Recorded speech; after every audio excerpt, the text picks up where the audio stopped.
Bismillahirrahmanirrahim.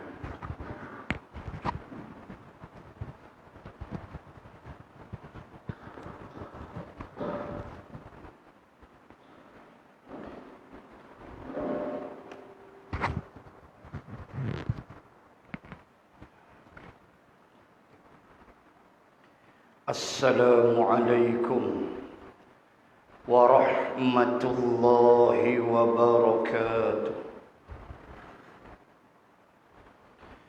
Alhamdulillahi wa kafa. Ashhadu an la ilaha illallah wahdahu la syarika lah. وأشهد أن سيدنا محمدا عبده ورسوله. اللهم صل وسلم على سيدنا محمد وعلى آله وصحبه أجمعين. سبحانك لا علم لنا إلا ما علمتنا إنك أنت العليم الحكيم. Bismillah ma syaa Allah. La hawla wa la quwwata illa billah al-aliyyil azim. Amma ba'd. Muslimin dan muslimat rahimakumullah, kita sambung bacaan suratul Mulk pada ayat yang ke-9, dan jika sekiranya ada masa, saya lajak sikit ayat yang ke-10.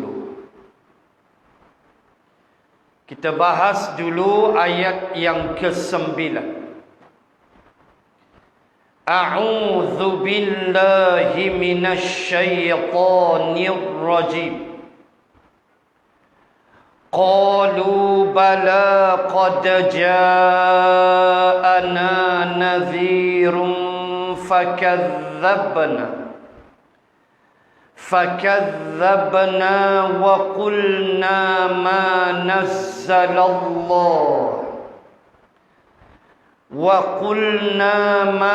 نزل الله من شيء إن أنتم إلا في ضلال كبير. Sadaqallahul azim. Muslimin dan muslimat rahimakumullah, ayat yang ke-9 suratul Mulk yang kita sambung bacaannya pada malam ini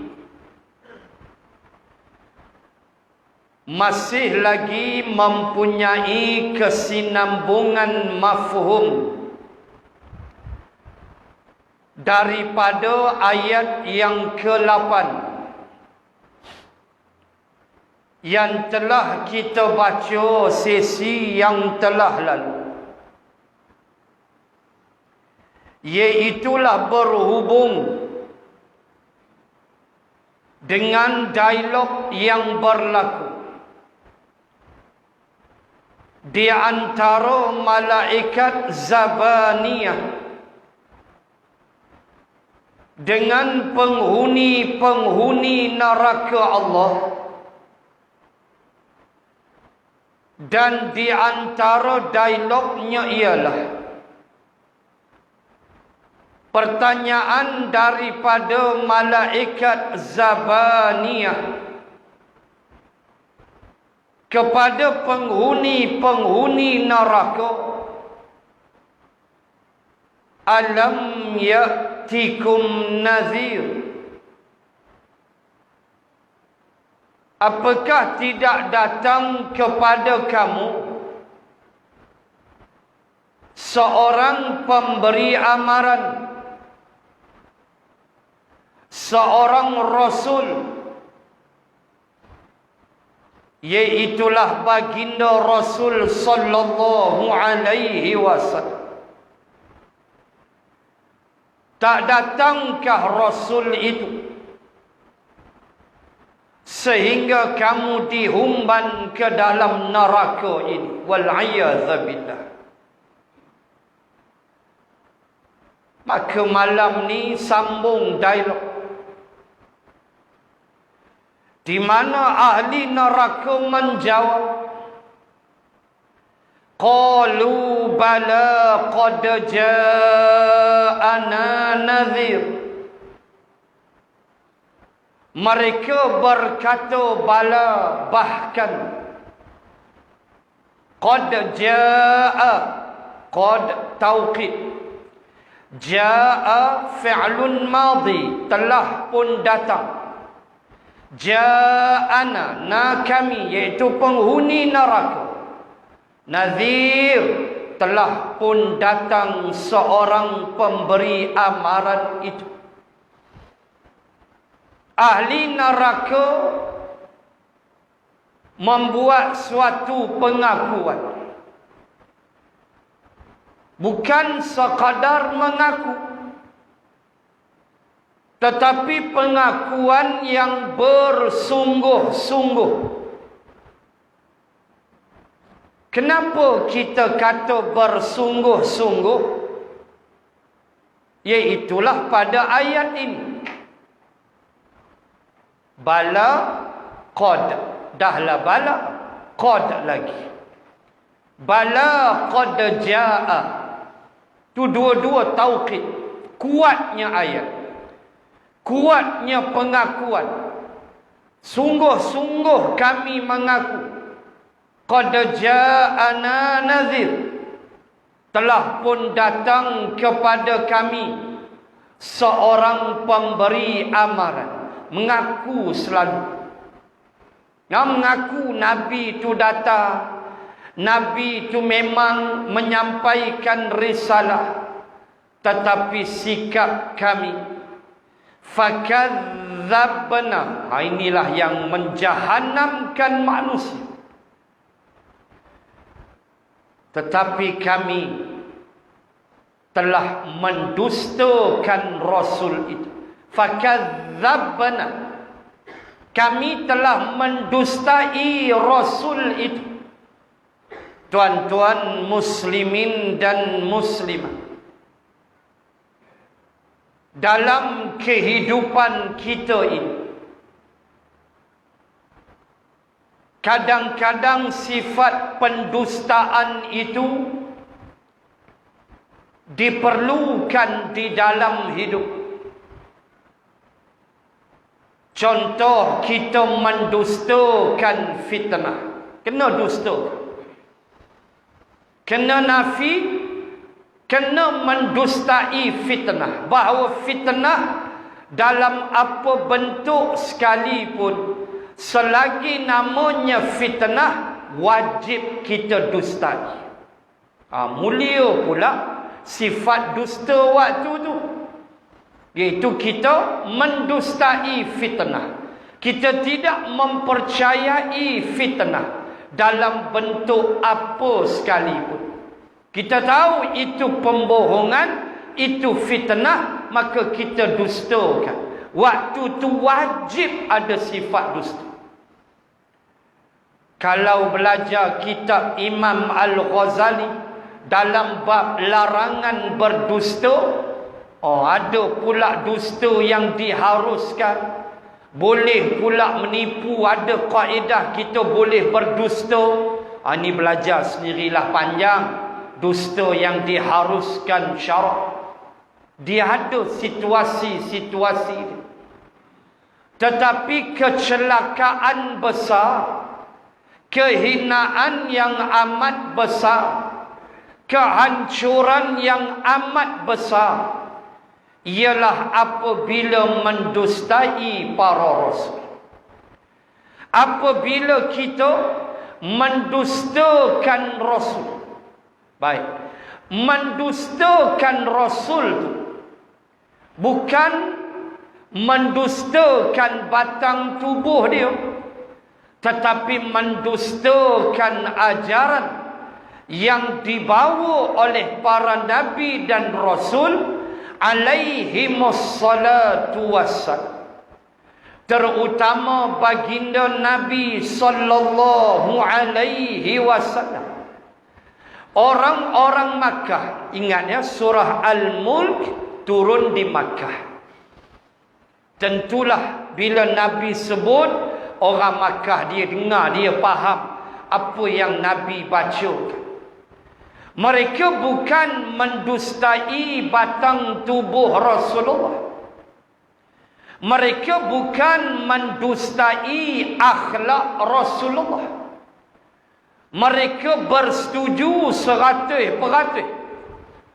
Tidak ada manusia yang paling dahsyat akhlaknya melainkan insan yang namanya Muhammad bin Abdullah sallallahu alaihi wasallam. Tanyalah Abu Jahal, tanyalah Abu Lahab, tanyalah Pak Abu di zaman itu. Semua mengaku kebaikan akhlak Nabi. Sampai ambil keputusan kita gelar Muhammad ini Al-Amin. Tak ada Nabi kempen-kempen nak dapat Al-Amin, tak ada. Tetapi mereka yang bermesyuarat dan bersetuju memberi gelar Al-Amin kepada Rasulullah. Seorang yang boleh dipercayai, itu makna Al-Amin. Seorang yang amanah, seorang yang dipilih ketika mereka hampir berbunuh-bunuh hanya kerana hal meletakkan Hajar Aswad di penjuru Kaabah ketika mana banjir besar berlaku dan meruntuhkan sebahagian bangunan Kaabah. Siapa yang mereka pilih? Insan yang mulia ini, Muhammad sallallahu alaihi wasallam. Mereka tak nafi yang itu. Mereka tak dusta akhlak. Tetapi Abu Jahal masuk neraka, Abu Lahab ke neraka, dan orang-orang yang sewaktu dengannya, dan sampailah ke hari kiamat. Kenapa ke neraka? Kerana mendustai ajaran. Kenapa? Sebab Islam itu ajaran yang nabi-nabi, rasul-rasul bawa adalah nama dia Islam. Bila kata Islam, bukan reka-reka, bukan Nabi Muhammad reka, haramnya ini, halalnya ini, bolehnya ini, tak bolehnya ini. Bukan Nabi reka. Allah, in huwa illa wahyun yuha.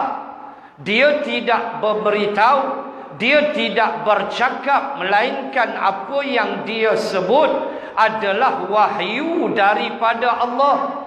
Walaupun dia manusia biasa seperti kita, tetapi apa yang Nabi sampaikan adalah wahyu. Tidak ada pendustaan ke atas wahyu Allah, melainkan balasannya neraka.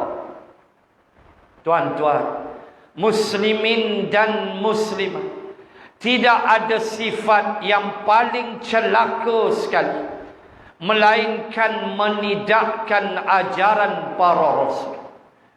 Sebab itulah Apa kata Allah? Qad khalat sunanun, dan demikianlah telah berlalu sebelum kamu sunanun, sunnah dan peraturan.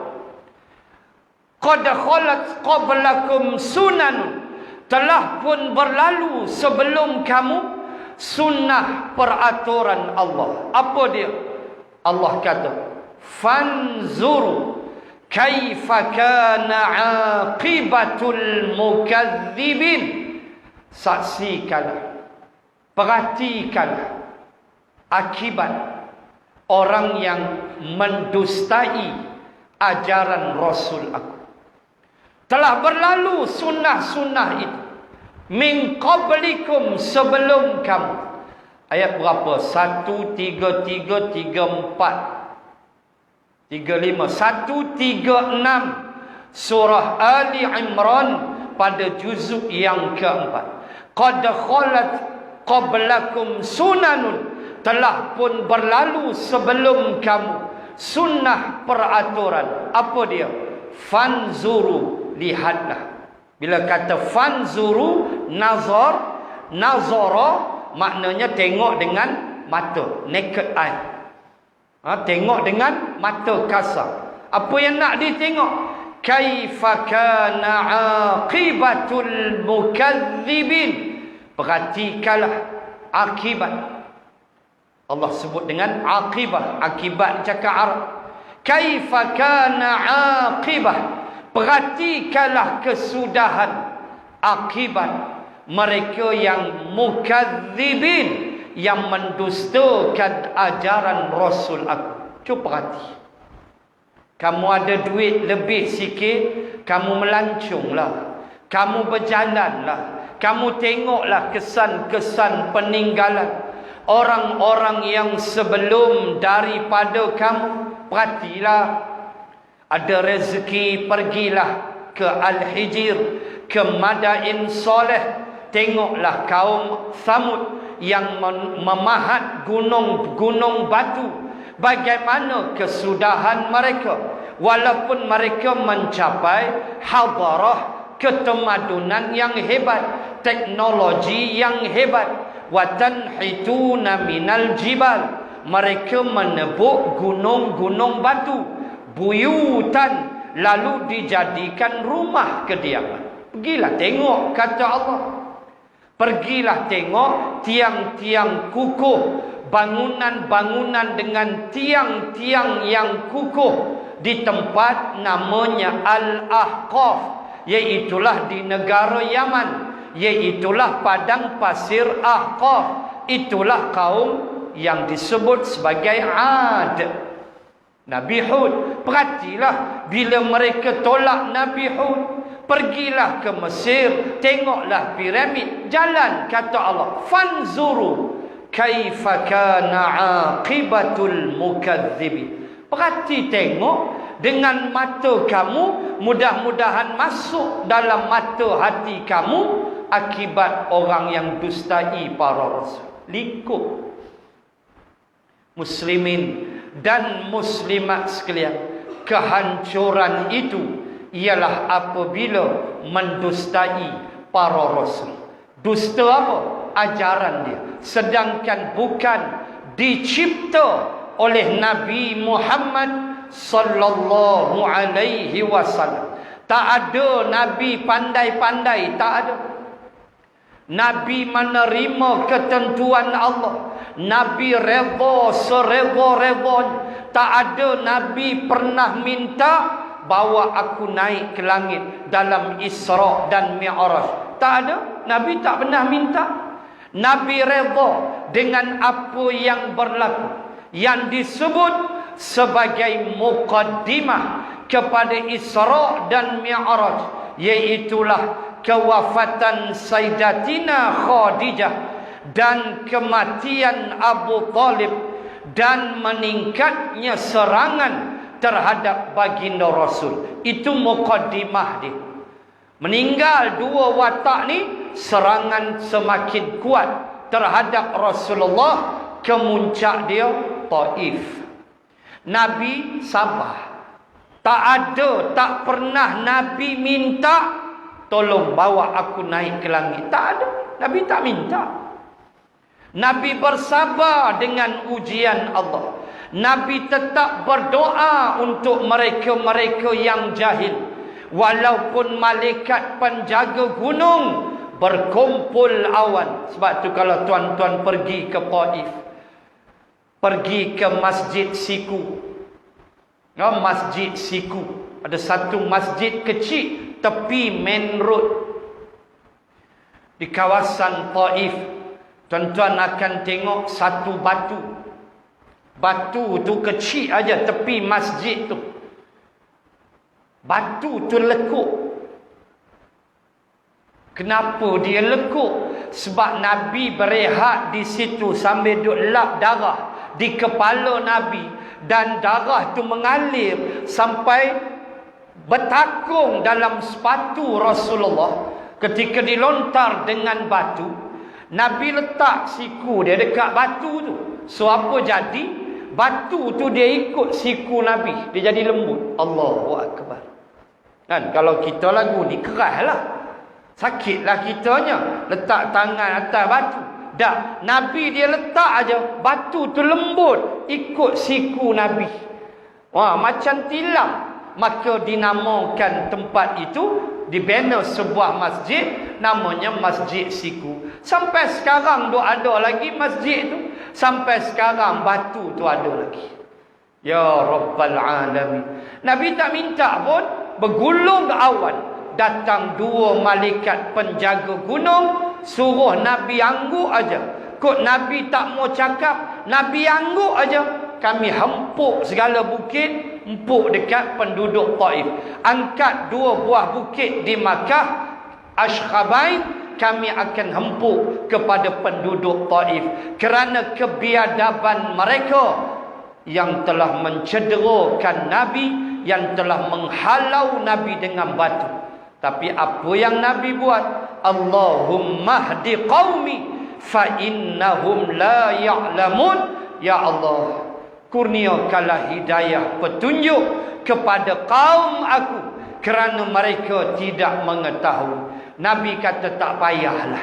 Dan aku mengharapkan akan lahir daripada sulbi mereka, yakni sulbi yang lontar Nabi dengan batu ni. Aku mengharapkan generasi yang beriman, yang menerima Islam.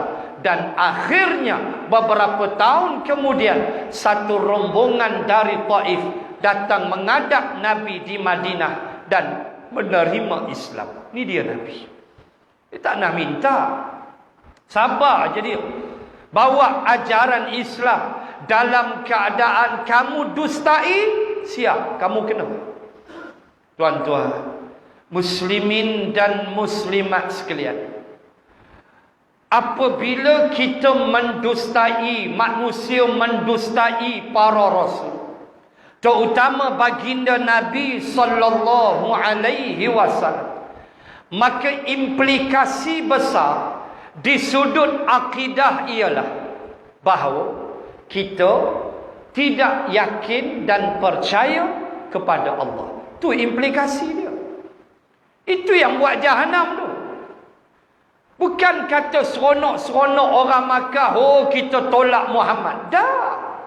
Mereka tidak menyedari kesan besarnya ialah mereka telah menolak Allah dan meletakkan zat Allah yang maha gagah, yang maha sempurna, ada cacat dan celanya. Kenapa? Karena kami tolak Rasul. Karena Rasul ini klaim dia bawa ajaran Allah, dia bawa ajaran Islam, kami tolak. Makna kamu menolak Allah. Bila tolak Allah, tunggu apa lagi? Binasa. Kerana Allah yang mencipta kamu, kerana Allah yang beri kamu nyawa, kerana Allah yang buat bumi untuk kamu, kerana Allah ni'amahu zahiratan wa batinah, Allah yang beri kamu nikmat zahir dan nikmat batin. Kenapa kamu nak tolak? Ini implikasi dia. Sebab itu orang yang menolak para rasul confirm tempat dia neraka. Itu yang mereka mengaku. Datang Nabi itu bukan tak datang, wahai Zabaniyah, tapi kami itulah fakadzabna, kami telah dustai mereka. Satu. Yang kedua, habaq pula, wa qulna, dan kami telah berkata, ma nazzalallahu min syai' in antum illa fi dhalalin kabir. Astaghfirullah, jahat sungguh tuan-tuan. Celaka sungguh golongan tolak Islam. Jahat sungguh. Apa mereka kata? Kami katakan ma nazzalallah. Allah tak bawa turun apa pun. Allah tak ajar apa pun kat kami. Allah tak bawa apa pun. Dan yang paling celaka, mereka berkata, in antum illa fi dhalalin kabir. Antum, kamu semua rasul-rasul ni adalah berada dalam kesesatan yang nyata. Tuan tengok. Inilah sikap yang hidup zaman berzaman. Apabila muncul satu generasi manusia yang mempertikaikan Islam, yang menolak kesucian, kesempurnaan Islam, bila golongan ni timbul, antara sifat yang akan ada pada mereka dua. Pertama, agama ni, Islam ni pendustaan. Allah tak bawa apa pun, hampa pandai-pandai. Itu satu. Yang kedua, tuduhan. Antum, kamu semua ni fi dhalalin kabir. Tuduhan apa? Tuduhan bahawa yang bawa risalah Allah ni semuanya sesat.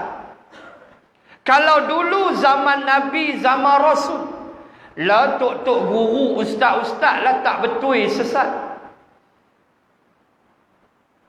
Tuan-tuan, Islam ajar kita, apabila kita memiliki sifat ini, percaya akan timbul satu sifat yang amat menggerunkan, yang boleh membawa kita cepat masuk ke dalam neraka, iaitulah rasa kita hebat.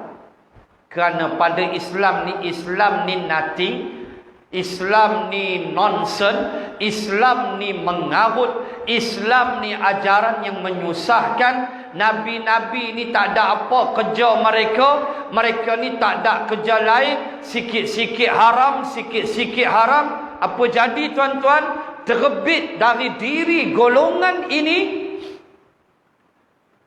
sifat yang menjadi teras kepada sifat ahlun nar, yang kita panggil dengan takabbur.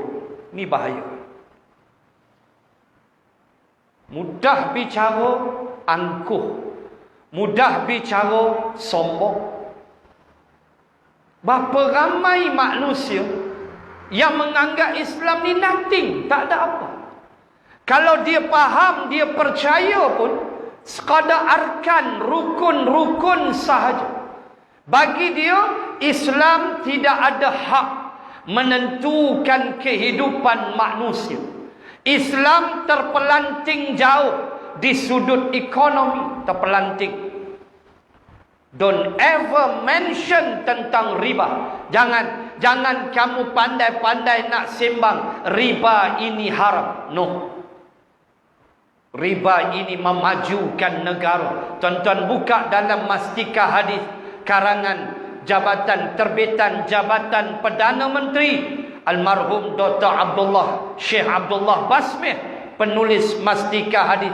Di antara perkara yang mencabut iman dan akidah ialah antaranya dia berkata, riba ni, kalau diharamkan riba, negara tidak akan maju. Buka Mastika Hadis.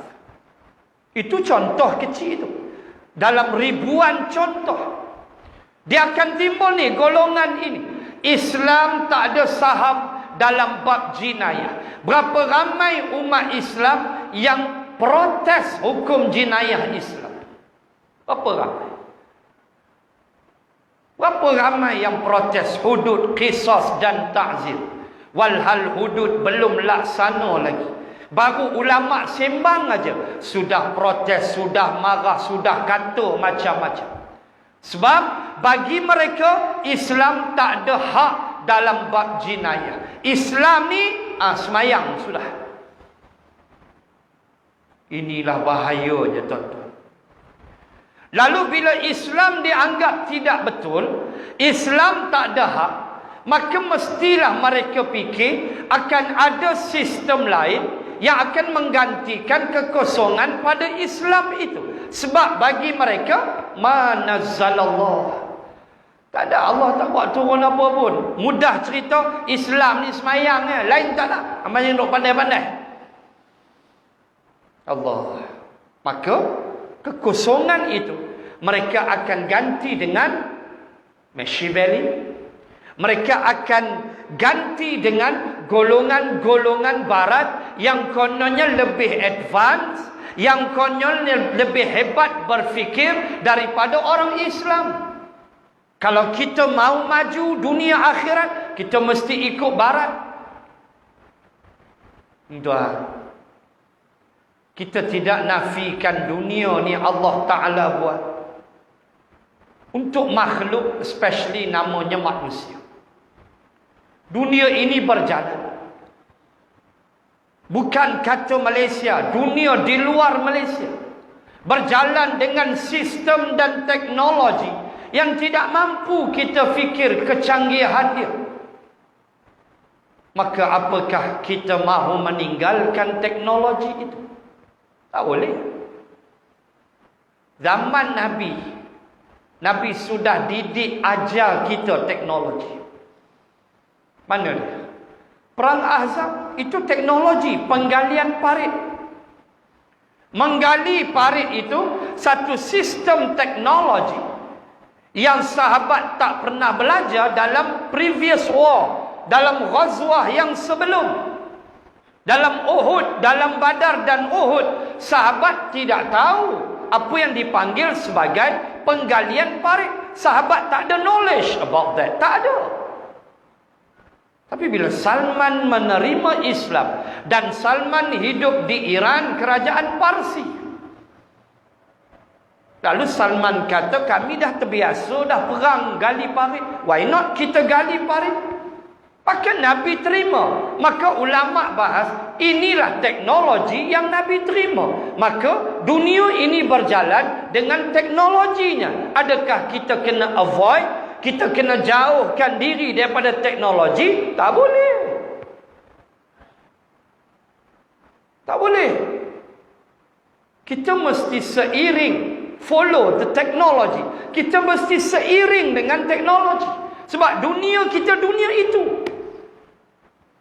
Mana kita boleh buang?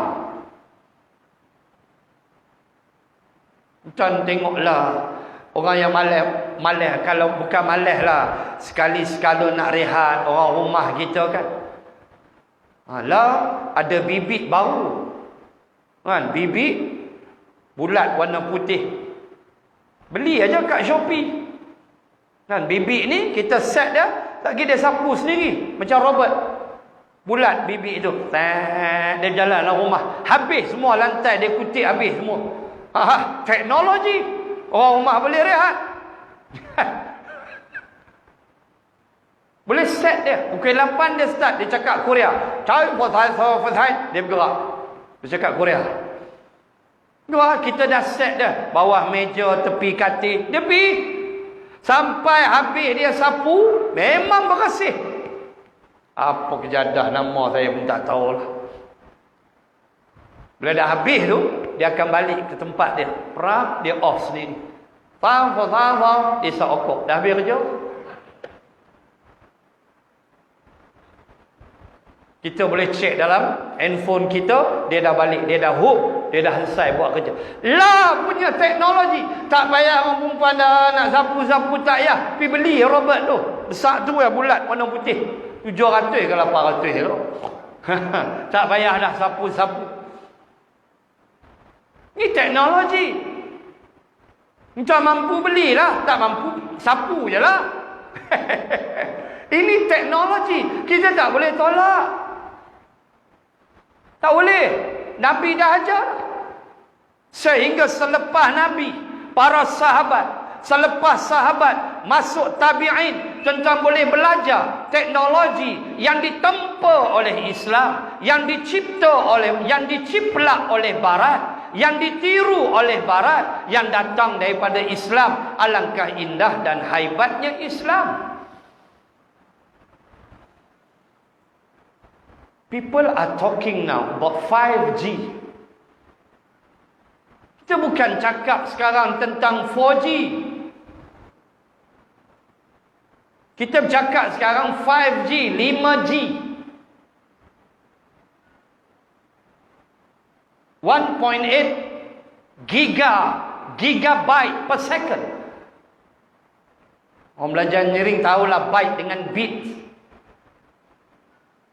G ialah giga. 1.8 giga. Giga 10 ganda 9. Mega 10 ganda 6. Kalau 4G dia pakai mega, 5G dia pakai giga. Gigabyte per second. 1 second. Byte terbentuk dengan bit. Berapa jumlah bit nak bentuk 1 byte? Yang tu kalau saya ajar tuan-tuan pening. Tapi nak sebut itu teknologi. Selaju sepantas Unify, Wi-Fi apa semua sekarang, Unify especially, dia pakai 5G. Dia tak pakai dah 4G. Laju. Entah nak tengok senang. Oh, vaksin sudah sampai. Get ready. Hak jenis penakut injek. Hari Rabu ni Perdana Menteri akan injek. Hari Rabu ni Perdana Menteri dan Ketua Pengarah Kesihatan akan injek dulu. Cerita vaksin ni macam-macam lah. Naik letih kita baca. Cerita dia empat huluk je lah lengan empat. Tidak nak pergi umrah payah, nak pergi overseas payah. Sebab mungkin negara luar dia nak tengok awak dah cucuk belum, dia takkan bagi masuk. Itu semua cerita yang kita mesti ambil kira. Persoalan-persoalan pro and kontra yang tu tuan-tuan bacalah. Hak tuan-tuan nak baca, ada pro, ada kontra. Ada yang sembang, tentu ustaz, jaga ustaz. Kalau frontliner tak apa, takut frontliner. Macam-macam. Injek tak lagi dah frontliner. Ini pro and kontra, tuan-tuan punya pasal. Bagi saya, pegang pada kaedah fiqh, tindakan pemerintah adalah di atas maslahah rakyat. Selesai. Itu kaedah fiqh. Pemerintah bila dia bertindak mesti atas maslahah rakyat. Tuan tak ke lagi PKP, saya nak tanya. Tuan tak ke lagi terkepul dah rumah, tengok muka bini, tengok muka lelaki, lepas tu bergaduh.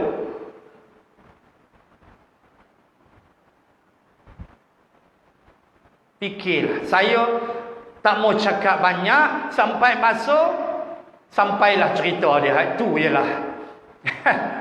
Kedah pun akan terima berapa?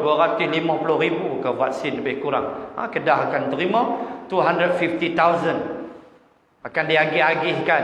Tapi kita lambat lagi lah. Frontliner dulu. Doktor, jururawat, askar, polis, mereka dulu. Kita haisa okok lambat lagi. Dan lagi duk kosok.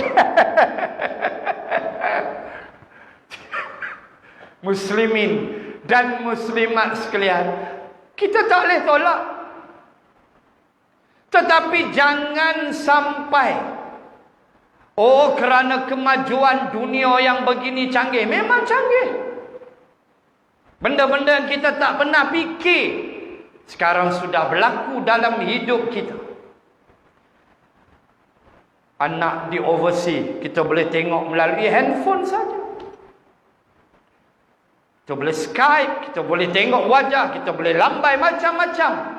Ini teknologi yang dunia bergerak, berjalan, kita mesti seiring dengannya. Tetapi selaju manalah kamu pergi, hujung dunia manalah kamu sampai, Allah yang esa. Islam yang satu, Nabi Muhammad yang satu, Rasul yang benar, Quran yang benar, yang tidak boleh kita tolak. Kalau kita rasa hebat dengan kecanggihan, dengan sistem teknologi apa semua, tiba-tiba kita rasa Islam tak betul, maka itulah saat kehancuran, punah ranah kita. Neraka dia cukup suka orang jenis ni. Sebab tu saya katakan, saya ulang balik, ambillah segala sistem teknologi, asalkan tidak menyanggahi ajaran Allah. Tuan-tuan, bullet train Jepun, tuan tengok muncung depan. Mula-mula Jepun dia cipta bullet train, waktu dia nak berhenti, mereka mendapati dia berhenti dengan agak kasar. Ini yang mula-mula Jepun kaji. Ini saya nak sebut teknologi. Bila mereka design bullet train, kereta api laju yang bergerak hampir 500 km sejam, laju. Lalu bila berhenti, dia jadi macam kasar. Berhenti itu tak smooth, dia lambat. Maksudnya rintangan daripada angin, daripada udara oppose, lawan dia. So dia jadi macam tak berapa kemah dia punya landing, berhenti dia tu. So engineer dia berfikir, akhirnya mereka came out dengan idea penguin. Mereka tengok, fikir penguin. Kita tengok tak penguin? Penguin bila berjalan kan, relax ya. Kan dia berjalan tu. Cuba tengok bila penguin nak terjun laut, dia akan suar muncung dia akan luncur dengan laju masuk laut. Orang Jepun, engineer dia fikir, kita kena design macam penguin, dia melunsur masuk laut. Ketika itu rintangan angin kurang, depa design balik, tu yang depa muncungkan hujung kereta api itu. Lalu sekarang bila dia berhenti, very smooth. Ini teknologi. Ibnu Finas, manusia pertama yang apa kita nak kata, cipta kapal terbang lah. Kita kata yang mula-mula belajar terbang, ialah Ibnu Finas, ulama Islam. Bila? Nanti kita sampai ayat. Bila dia cipta alat, nanti kita sampai ayat. Sampai ayat tu saya sebut cerita Ibnu Finas. Subhanallah. Ini teknologi yang kita tidak boleh tolak. Orang yang sombong menganggap Islam ini kolon, Islam ini tidak ada apa, semuanya barat Eropah. Kenapa? Kerana kesan peranan yang dimainkan oleh Eropah menyebabkan sejarah itu dipadam, menyebabkan ketemadunan itu ditutup. Akhirnya semuanya nama barat, semua yang keluar adalah barat. Islam sampai anak-anak kita tak kenal sarjana-sarjana Islam. Inilah episod malang untuk umat Islam. Saya sebut 2-3 tempat dalam kuliah saya yang lepas. Bagaimana kalau ditanya budak-budak sekolah antara Christopher Columbus dengan Ibnu Battuta, dengan Ahmad bin Majid, dengan Laksmana Cheng Ho atau Zheng He, saya yakin mereka lebih mengenali Christopher Columbus, mereka lebih kenal Vasco da Gama, mereka lebih kenal Marco Polo daripada Ibnu Battuta, daripada Cheng Ho, Laksmana Cheng Ho, dan daripada Ahmad bin Majid, dan daripada Al-Idrisi yang telah mencipta globe peta dunia yang dijadikan panduan oleh seluruh pelayar-pelayar dunia. Dia tanyalah budak-budak nak ambil SPM, dia tanya, kenal tak Christopher Columbus? Ayolah kata, hak jumpa Amerika. Hak jumpa Amerika. Saya sebut dalam kuliah saya di Padang Serai hari Rabu lepas. Saya sebut Christopher Columbus, 2 biji kapal dia, 2 buah bahtera dia dipimpin, dipandu oleh 2 orang anak adik-beradik, 2 adik-beradik keturunan diraja, iaitu Raja Maghribi Sultan Muhammad Zayyan yang kedua. 2 adik-beradik ilmu pelayaran dalam otak mereka. 2 beradik ni anak kepada Sultan Muhammad Zayyan yang kedua, Raja Maghribi pada waktu itu.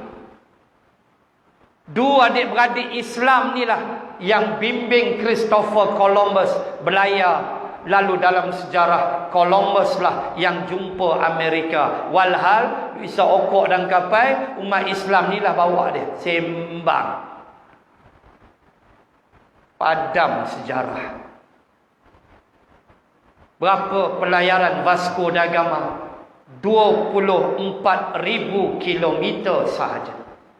24,000 kilometer. Itulah jumlah kilometer di laut yang telah dilalui oleh Vasco da Gama.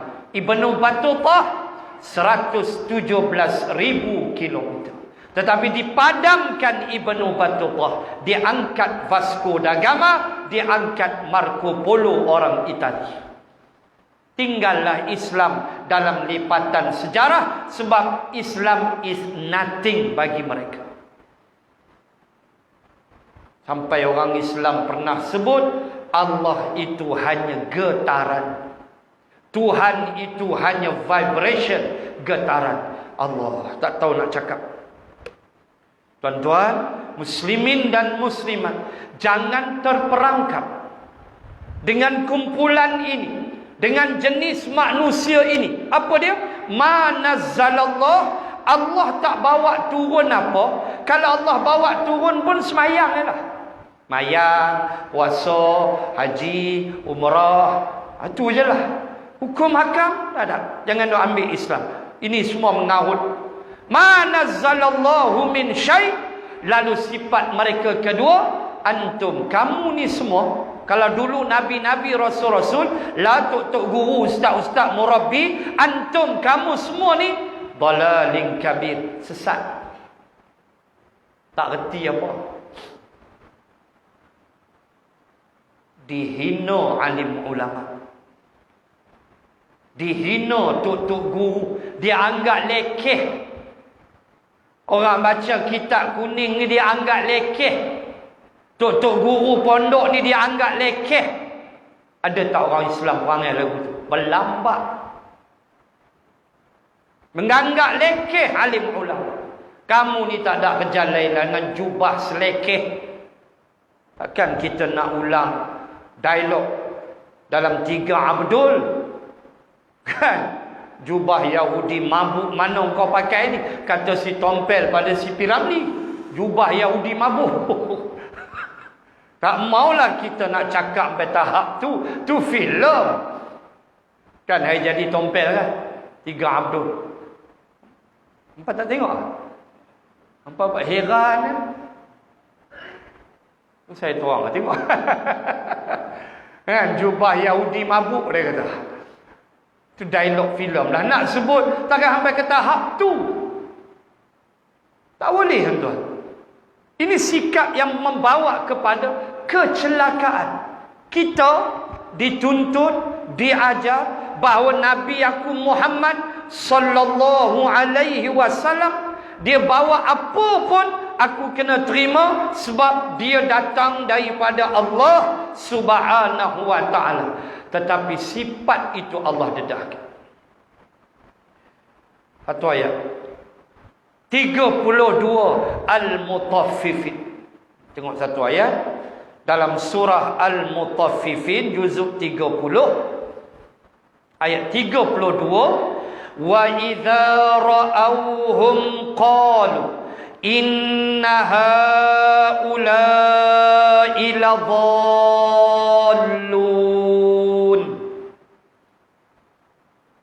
Surah Al-Mutaffifin, surah Makkiyah.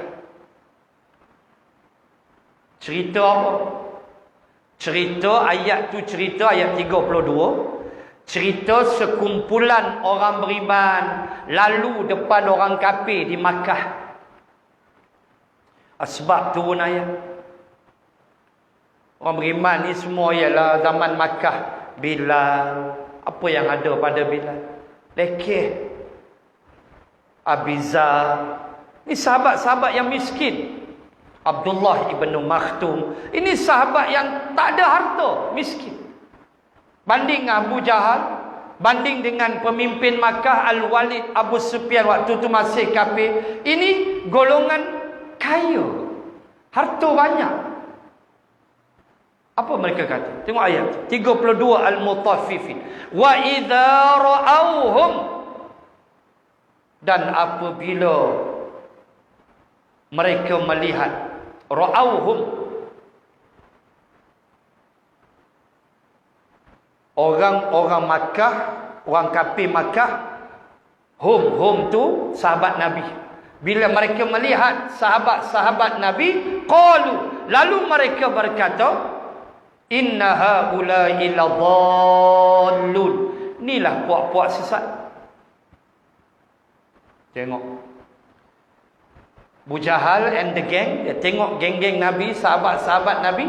Inna haula'i ladallun. Inilah golongan dallun, inilah golongan sesat. Nak mengubah sistem hidup yang telah beratus tahun, ribuan tahun kita melaksanakan. Oh, puluhan, ratusan berhala-berhala kita. Oh, datang beritahu kita mesti satu, iaitu Allah. Apa ini? Kata mereka, sesat. Ribuan tahun kita meminum arak. Ribuan tahun kita berpesta arak.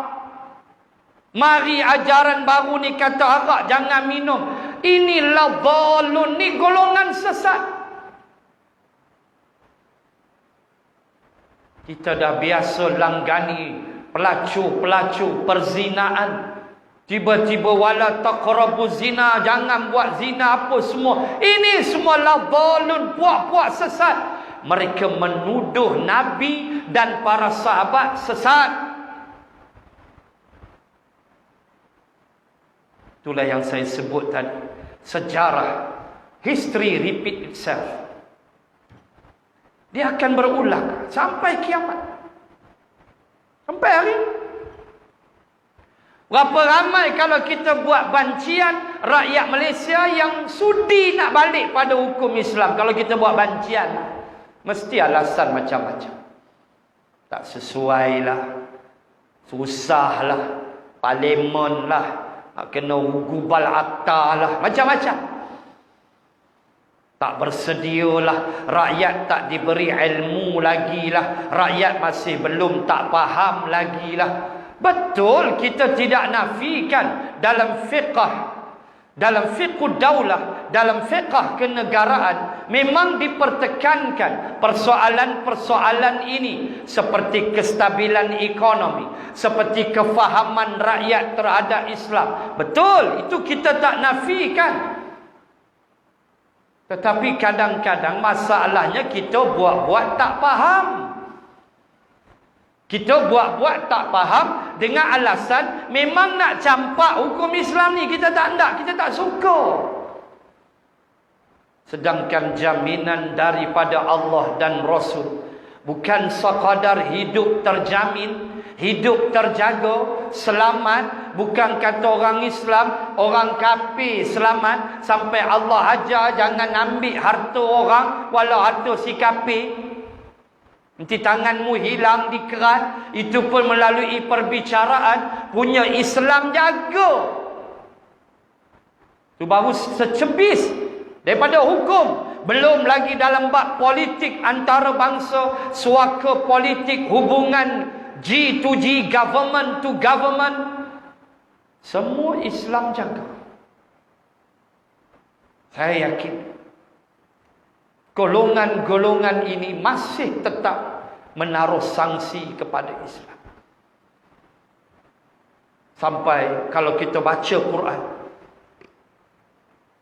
sampai Allah kata kalau malaikat turun qubula, malaikat mai turun qubula. Qubula makna beradab. Malaikat turun beradab dengan puak-puak ni.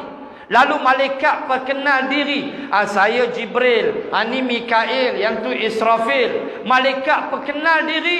Puak-puak tu tetap mendustai agama Allah. Sampai tahap tu Allah Ta'ala cerita.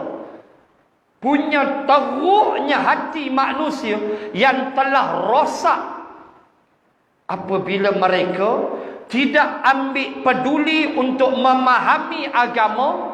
Hidup mereka sekadar bangun pagi, breakfast, makan, minum, tidur, habis itu mati habis. Tak adalah nak bersungguh, nak belajar Islam. Tak adalah nak mengkaji sikit kot Isra' Mi'raj ke. Kesan-kesan yang Allah tunjukkan dalam peristiwa itu. Kino lagi ada, pelekeh lagi ada. Silap-silap mustahil. Semua tu mengarut, semua tu bohong belaka. Astaghfirullahalazim. Mana tak kena humban dalam neraka. Ini dia tuan-tuan. Jangan ada dua sifat ni. Apa dia?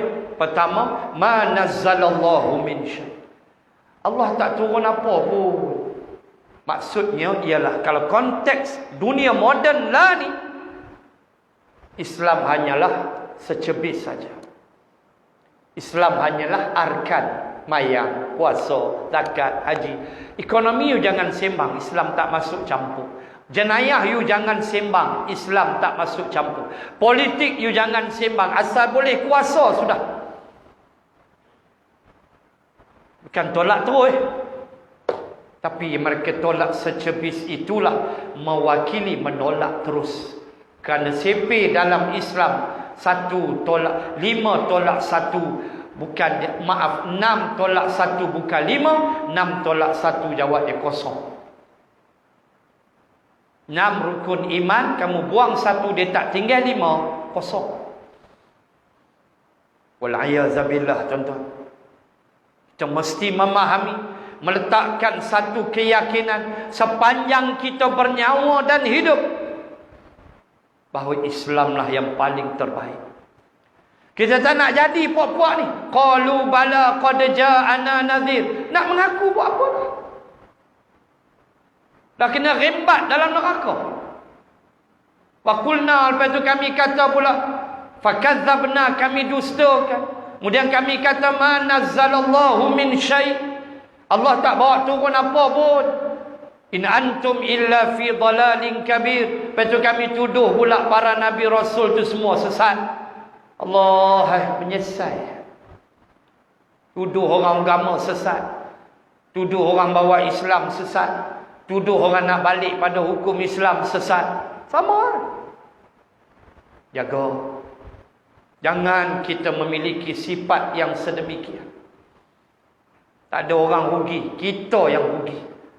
Karena tidak ada manusia yang mampu menahan neraka walau sesaat. Wa qalu law kunna nasma'u aw na'qilu ma kunna fi ashabis sa'ir. Al-ayah kita sambung bulan depan, dan saya akan bawa nanti kisah Abu Jahal, Abu Sufyan dan beberapa pemimpin Makkah.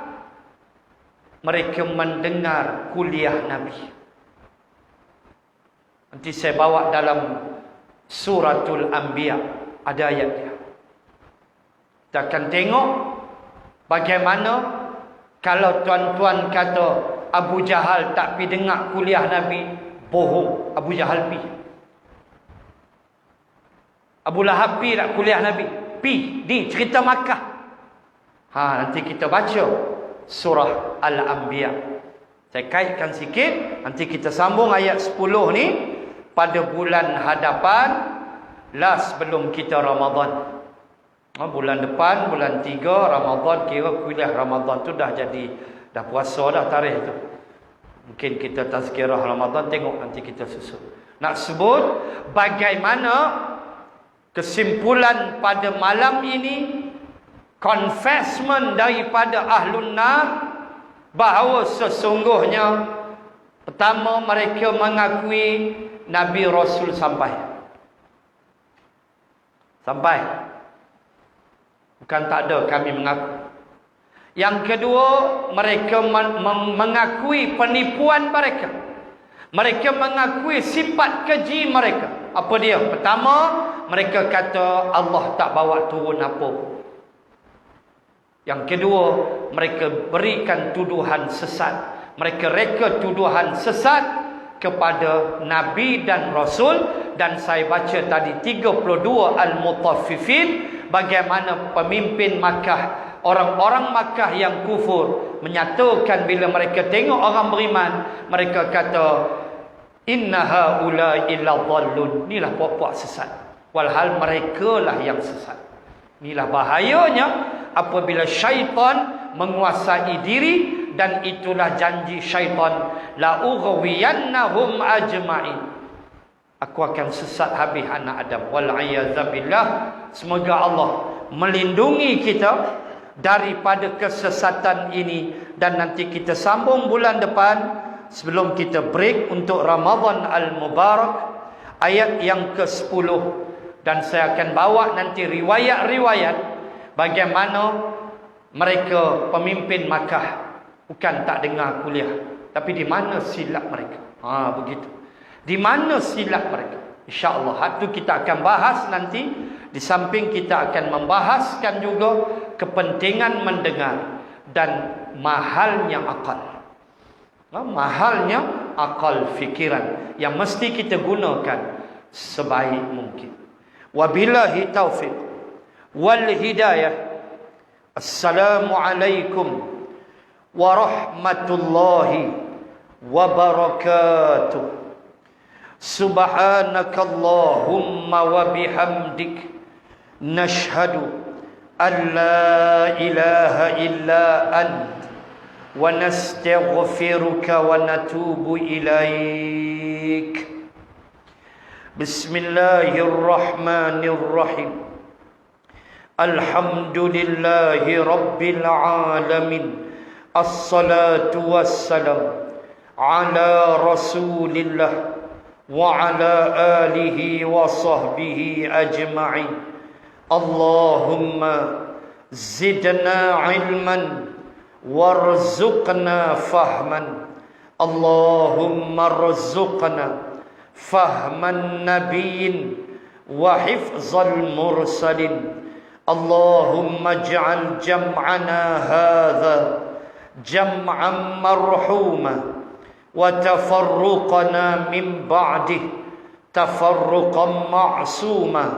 وصلى الله على رسول الله وعلى آله وصحبه وبارك وسلم والحمد لله رب العالمين.